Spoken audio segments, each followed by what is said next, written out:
In today's video, I'm going to teach you how to enable attachments in ChatGPT 2026 full guide. Let's start by opening a new chat and looking to the right of the message bar. You'll see a small plus icon in the 2026 interface. This is your centralized hub for all multimodal inputs. Click it, then choose Add Photos and Files. That action opens your device's native file picker, so you can browse your folders exactly like you would in any other app.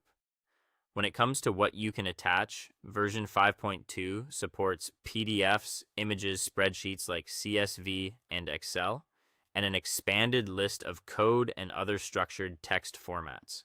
If you need to send several items at once, you can batch them. On desktop, hold Control on Windows or Command on Mac while you click to select multiple files.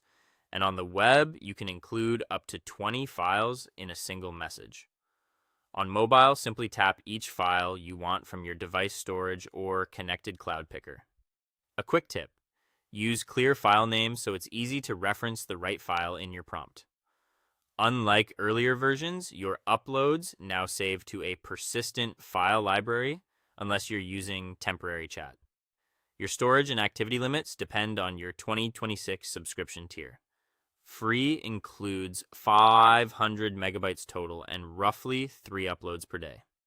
Go offers 4 gigabytes and up to 160 messages every 3 hours. Plus or Business provides 20 gigabytes and allows 80 file uploads per 3 hours.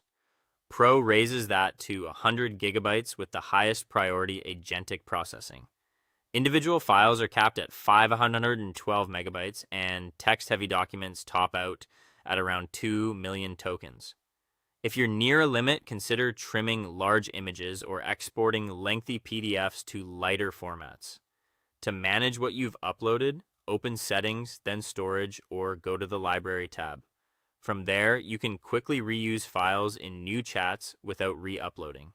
Before you share, scrub any sensitive or personally identifiable information, especially if you're on Plus or Pro, where files may be used to improve context-aware responses. If you attach a file by mistake, click the X on its preview to remove it before sending. If an upload fails, it may exceed the model's context window. Converting data-heavy PDFs to Markdown or plain text can reduce token overhead while preserving content. Also, remember that ChatGPT doesn't read folder hierarchies.